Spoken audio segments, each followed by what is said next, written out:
Hello everyone, good morning. আশা করি তোমরা সবাই খুব ভালো আছো, সুস্থ আছো। আমরাও অনেক অনেক ভালো আছি। অনুজ ব্লগে আজ নতুন আরও একটা ভিডিওতে তোমাদের সকলকে অনেক অনেক স্বাগত জানাই। আজকে বুধবার আর এখন ঘড়িতে সময় হয়েছে সকাল 6:30। তো ব্লগের শুরুতেই বড়দের প্রণাম আর ছোটদের বুক ভরা ভালোবাসা জানিয়ে আজকের ভিডিওটা শুরু করছি। আশা করি তোমাদের ভালো লাগবে। এখন এসেছি রান্নাঘরে, এই যে চা বানাচ্ছি। এই শীতের সকালে একটু চা না খেলে একদমই ভালো লাগে না। চা বানিয়ে নিলাম, সবাইকে চাটা দিয়ে আসবো, তারপরে আবার রান্না বসাবো। সবাইকে চাটা দিয়ে আসলাম, আমিও একটু চা খেয়ে নিলাম। আর এখন এসেছি এই যে আবারও রান্নাঘরে, এবার রান্না বসাবো। তো আজকে না আমাদের বিয়ে বাড়ি আছে, তো সবাই বিয়ে বাড়িতে যাব, কিন্তু হাজব্যান্ড বিয়ে বাড়িতে যাবে না, ও অফিসে যাবে। তো ওর জন্য রান্না বান্না করেই যাব বিয়ে বাড়ি। তো যে সবজিগুলো রান্না করব সে সবজিগুলো এই যে কেটে নিলাম। আর এখন এই যে ভাতটা বসিয়ে দেব। ইন্ডাকশানে জলটা একটু আগেই বসিয়েছিলাম, এবার চাল আর আলুটা দিয়ে দেব। একটু আলু সেদ্ধ করব, ওই জন্য ভাতের মধ্যে আলুটা দিয়ে দিলাম।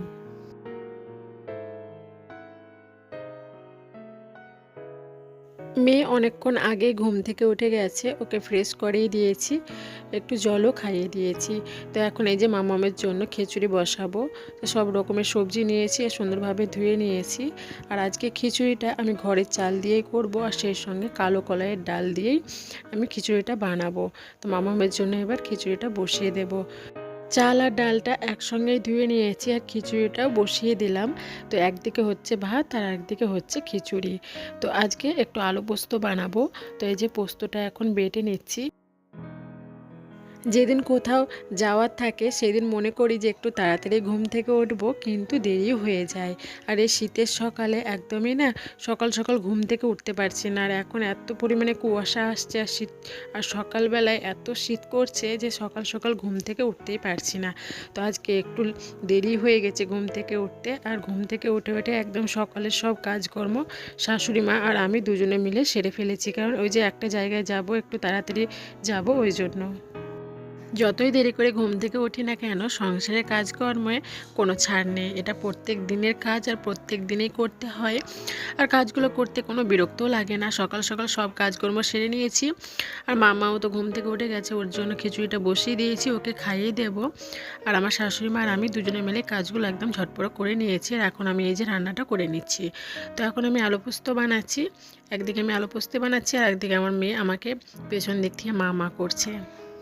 তো এখন আমি ঝটপট রান্নাবান্নাটা সেরে নেব। ওদিকে আবার স্নান টান করে রেডি হয়ে থাকতে হবে। ঠিক 10টার সময় টোটো আসবে, তো আমরা সবাই টোটোতে করেই যাব বিয়েবাড়ি। সবাই বলতে শ্বশুরমশাই, শাশুড়ি মা আর আমি যাব। দেওর তো বাড়িতে নেই আর হাজব্যান্ড তো যাবে না, আমরা তিনজনে মিলে যাব। তো 10টার মধ্যে আমাকে সব রান্নাবান্না কমপ্লিট করে নিজেও রেডি হতে হবে আর মেয়েকেও রেডি করাতে হবে। তো এদিকে দেখো আমার আলু পোস্তটা হয়ে গেছে। আলু পোস্তটা তো হয়ে গেল, এবার একটা ডিমের অমলেট করে নেব আর সেই সঙ্গে করব পটলের পকোড়া। আমার হাজব্যান্ড পটলের পকোড়া খেতে ভীষণ ভালোবাসে। আর সকালের দিকটা আমি এরকমই একদম হালকা পাতলাই রান্না করি। ও ঠিক 10টা সাড়ে 10টার মধ্যে খেয়ে অফিস বেরিয়ে যায়। আর ও এরকম হালকা পাতলা খাবার খেতেই পছন্দ করে। আগের দিন ডাল করেছিলাম, ওই জন্য আর ডালটা করলাম না। এই যে দেখো আমার রান্না হয়ে গেছে। এখানে আলু পোস্তটা করেছি। আলু পোস্ততে আমি হলুদ দিইনি, কিন্তু ওই টমেটোর কালারটা মানে ওই রকমটা হয়ে গেছে, মনে হচ্ছে যেন হলুদ দিয়েছি। তো এদিকে যে ডিমের অমলেট আর এই যে পটলের পকোড়া করে নিয়েছি আর ভাতটা হয়ে গেছে। তো এই হচ্ছে রান্না। আর এদিকে এই যে মেয়ের জন্য খিচুড়িটাও বানিয়ে নিয়েছি আর একটা ডিম সেদ্ধ করে নিয়েছি। তো মাকে বললাম একটু খাইয়ে দিতে, মাকে খাবারটা দিয়ে আসলাম। আর আমি এখন রান্নাঘরে চলে এসেছি, এবার গ্যাস ওভেনটা সুন্দর করে মুছে নেব। এখন ঘড়িতে সময় হয়েছে 9টা আর হাতে মাত্র 1 ঘন্টা সময়ও আছে। ওই জন্য মাকে বললাম যে আমি খাবারটা খাওয়াবো না, আপনি খাবারটা খাইয়ে দিন। আর আমি গ্যাস ওভেনগুলো পরিষ্কার করে নিই, রান্নাঘরটা পরিষ্কার করে নিই আর বাসনগুলো মেজে নেব। তারপরে আবার নিজেকেও রেডি হতে হবে আর সবাই একটু খাওয়া দাওয়া করে নেব।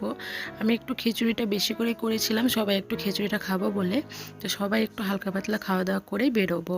তো এদিকে দেখো আমার রান্নাঘরটাও সুন্দরভাবে পরিষ্কার করা হয়ে গেছে।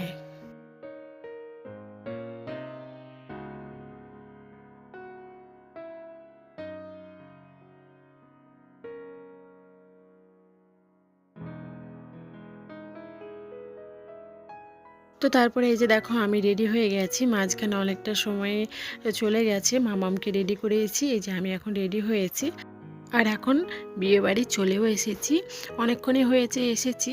তো এই যে দেখো মামামকে নিয়ে একটু ঘোরাঘুরি করছি, কারণ বাড়ির ভেতরেও কিছুতেই থাকতে চাইছে না। তো ওকে একটু বাইরে নিয়ে একটু ঘোরাঘুরি করছি আর ফুলগুলো দেখাচ্ছি। অগ্রহায়ণ মাস মানেই হচ্ছে বিয়ের সিজন, মানে অগ্রহায়ণ মাসেই বেশি বিয়ে হয়। তো আমাদের অনেকগুলোই অগ্রহায়ণ মাসে নেমন্তন্ন রয়েছে, এটা হচ্ছে প্রথম। আর আজকে আমাদের গ্রামেও একটা বিয়ে আছে, তো সেটা আমরা রাত্রে মানে অ্যাটেন্ড করব।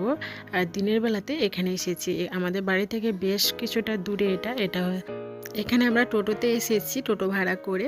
তো এখানে আসতে মোটামুটি ওই 40 মিনিট মতো লেগেছে।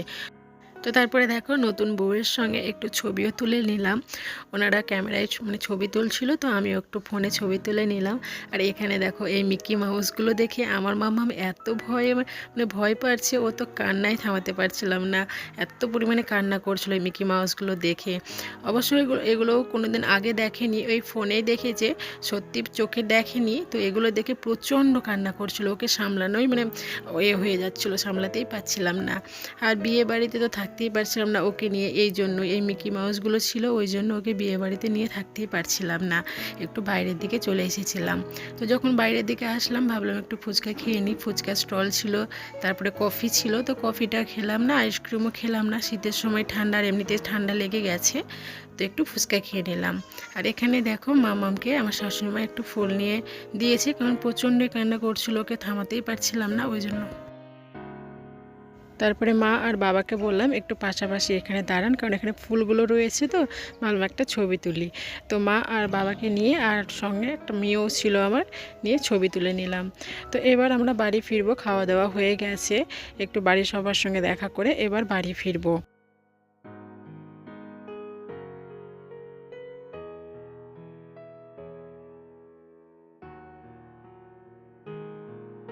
তো তারপরে এই যে দেখো অনেকক্ষণ আগে আমরা বাড়ি চলে এসেছি, বাড়ি এসে ড্রেস চেঞ্জ করেছি, তারপরে মামামকে একটু খাইয়েছি, এবার মামামকে নিয়ে একটু বসেছি।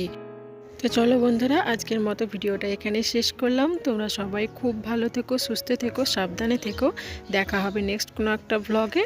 টাটা।